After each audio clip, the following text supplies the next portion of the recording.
പത്തനംതിട്ട ജില്ലയിലെ ആറന്മുള നിയമസഭാ മണ്ഡലം ഇത്തവണ കനത്ത പോര് നടക്കും എന്നുള്ളത് ഉറപ്പാണ്. പത്തനംതിട്ട ജില്ലയിലെ 5 നിയമസഭാ മണ്ഡലങ്ങളിലും അതിശക്തമായ പോരാട്ടമായിരിക്കും. അതിൽ ആറന്മുള നിയോജക മണ്ഡലം എടുത്തു പറയേണ്ടതുണ്ട്. നിലവിലെ പത്തനംതിട്ട ജില്ലയിലെ 5-ൽ LDFിൻ്റെ കൈവശമാണ്. തിരുവല്ലയില് മാത്യു ടി തോമസ്, റാന്നിയില് കേരള കോൺഗ്രസ് മാണി വിഭാഗം പ്രമോദ് നാരായണൻ, അടൂര് CPIയുടെ ചിറ്റയം ഗോപകുമാർ, ആറന്മുളയില് CPMൻ്റെ വീണ ജോർജ്, ഇങ്ങനെ പോവുകയാണ്. അപ്പോൾ എന്തായാലും അവിടെ UDF വലിയ നേട്ടം ഉണ്ടാക്കും എന്നാണ് കണക്ക് കൂട്ടുന്നത്. ഇതിൽ ആറന്മുള ശ്രദ്ധേയമായി മാറുന്നത് ഈ വീണ ജോർജ് ആരോഗ്യവകുപ്പ് കൈയാളാൻ തുടങ്ങിയതോടുകൂടിയാണ്.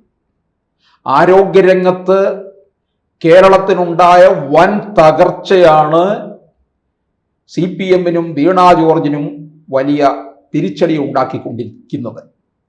2016 ഓർത്തഡോക്സ് സഭയുടെ പിൻബലത്തിലാണ് ആറന്മുളയിൽ നിന്ന് വീണ ജോർജ് വിജയിച്ചത്. അന്ന് വലിയ ഭൂരിപക്ഷം ഒന്നും ഉണ്ടായില്ല.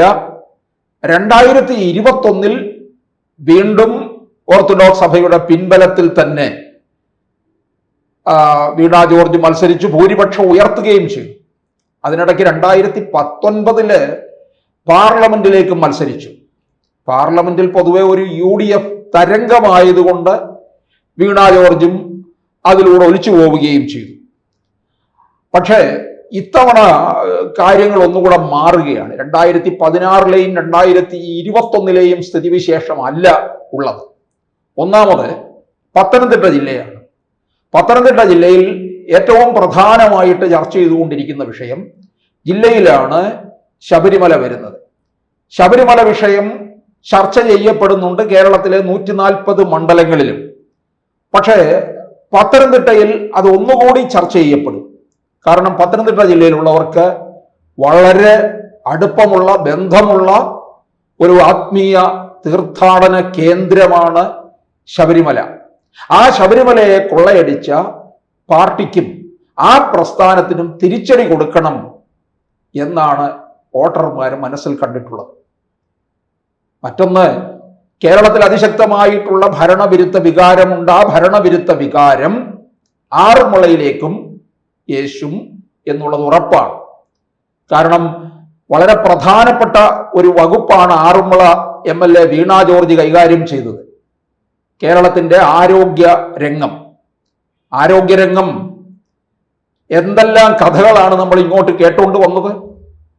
എന്നിട്ട് അതിനെയെല്ലാം ന്യായീകരിക്കാനായിട്ട് CPMന് നിരവധി ഉത്തരവുമുണ്ട്.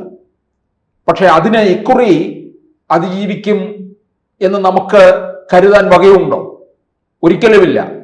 അതുകൊണ്ട് തന്നെയാണ് യൂത്ത് കോൺഗ്രസിന്റെ അബിൻ വർക്കിയെ ഇറക്കിയിരിക്കുന്നത്. അബിൻ വർക്കിയും ഇത്തവണ സഭയിൽ നിന്ന് തന്നെയാണ്, സഭയുടെ പിൻബലത്തോടുകൂടി തന്നെയാണ് വന്നിരിക്കുന്നത്. അപ്പം സഭയിൽ നിന്ന് വന്നിരിക്കുന്ന അബിൻ വർക്കിയായാലും വീണ ജോർജും, അപ്പോൾ സഭ ഏത് തരത്തിലുള്ള നിലപാടെടുക്കും എന്നുള്ളതാണ് അറിയേണ്ടത്. പ്രത്യേകിച്ച് ഈ ക്രൈസ്തവ സഭ ഒന്നടങ്കം LDFിൽ നിന്ന് പൊതുവെ ഒരു വിമുഖത കാണിക്കുകയും ഒരു അകൽച്ചയിലേക്ക് പോവുകയും ചെയ്തു. അത് നമുക്കറിയാം. കേരള കോൺഗ്രസ് മാണി വിഭാഗത്തെ പോലും LDFിൽ നിന്ന് അടർത്തി മാറ്റാനായിട്ട് സഭ ഏറെ അധ്വാനിച്ചതാണ്. പക്ഷെ ജോസ് കെ മാണി അതിന് വഴങ്ങാതെ നിൽക്കുകയാണ് ചെയ്തത്. കാരണം പാർട്ടി വേറൊരു പിളർപ്പിലേക്ക് പോകും എന്ന് മനസ്സിലായതുകൊണ്ട് ജോസ് കെ മാണി ആ ഒരു കുരുക്കിൽപ്പെട്ട് അവിടെ തന്നെ നിൽക്കുകയാണ്, പരാജയം ഏറ്റുവാങ്ങാനായിട്ട് തന്നെ. പക്ഷേ ഇവിടെ അബിൻ വർക്കിയാണോ അതോ വീണ ജോർജിനെയാണോ സഭ അംഗീകരിക്കപ്പെടാൻ പോകുന്നത്? ഇതിനിടയിലേക്കാണ് ആറന്മുള പോലുള്ള ഒരു മണ്ഡലത്തിലേക്ക് ആറന്മുള വിമാനത്താവള വിരുദ്ധ സമര സമിതിയുടെ നായകനായിരുന്ന കുമ്മനം രാജശേഖരൻ എത്തുന്നത്. 2016 അന്നവിടെ വീണ ജോർജിനെ എതിരിട്ടത് BJPയിലെ MT രമേശ് ആയിരുന്നു. പൊതുവെ അന്ന് കേരളത്തിലൊരു LDF തരംഗമാണ് ഉണ്ടായിരുന്നത്. 2021 ആ LDF തരംഗം തുടർന്നു എന്നുള്ളതാണ്. പക്ഷേ ഇപ്പോഴത്തെ സാഹചര്യത്തിൽ BJP പലയിടങ്ങളിലും വലിയ നേട്ടമുണ്ടാക്കുകയും ലോക്സഭാ തെരഞ്ഞെടുപ്പിലും പിൽക്കാലത്ത് വന്ന തദ്ദേശ തെരഞ്ഞെടുപ്പിന്റെയും കണക്ക് നോക്കുമ്പോൾ വലിയ ഒരു നേട്ടമുണ്ടാക്കിയെടുക്കാനായിട്ട് സാധിച്ചു എന്നുള്ളതാണ്.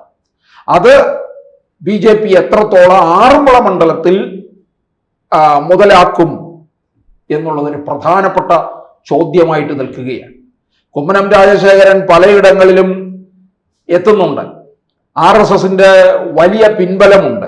ഒരു സ്വാധികനായിട്ടുള്ള ഒരു നേതാവ് കൂടിയാണ് കുമ്മനം രാജശേഖരൻ. നമുക്കറിയാം, തിരുവനന്തപുരം പാർലമെന്റ് മണ്ഡലത്തിൽ മത്സരിച്ചു, നേമം മണ്ഡലത്തിൽ മത്സരിച്ചു, ഇപ്പോഴിത് ആറന്മുളയിലും മത്സരിക്കുകയാണ്. പല പ്രധാനപ്പെട്ട സമരങ്ങളുടെയും നായകനായി, നിലയ്ക്കൽ സമരത്തിന്റെ നായകൻ, ആറന്മുള വിമാനത്താവള വിരുദ്ധ സമിതിയുടെ നായകൻ, പൊതുവിഷയങ്ങളിലുള്ള ശക്തമായ ഇടപെടലും ഒക്കെ തന്നെ കുമ്മനത്തിൽ നിന്നുണ്ടായിട്ടുണ്ട്.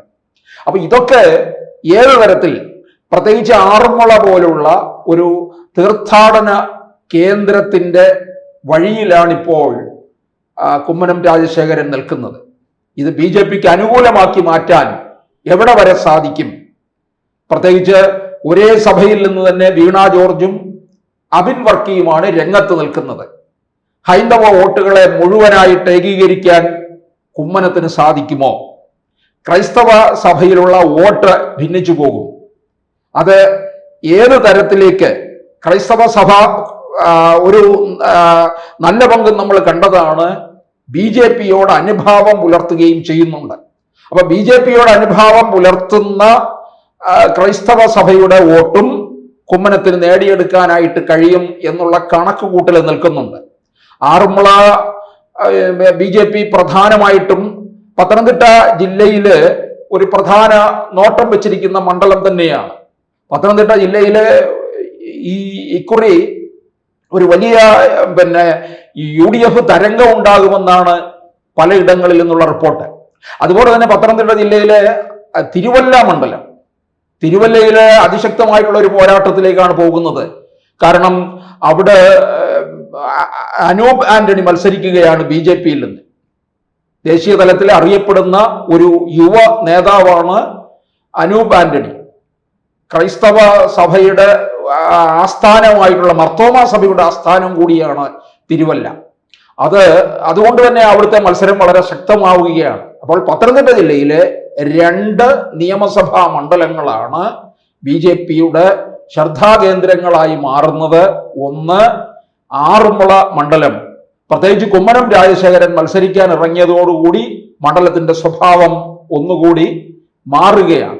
2 അനൂപ് ആന്റണി തിരുവല്ലയിൽ നിന്നും. അനൂപ് ആന്റണി കളത്തിലിറങ്ങിയിട്ട് ഏറെ നാളുകളായി. അത് മറ്റ് 2 മുന്നണികൾക്ക് ഒരേപോലെ തന്നെ ഭീഷണി ഉയർത്തിക്കൊണ്ടാണ് നിൽക്കുന്നത്.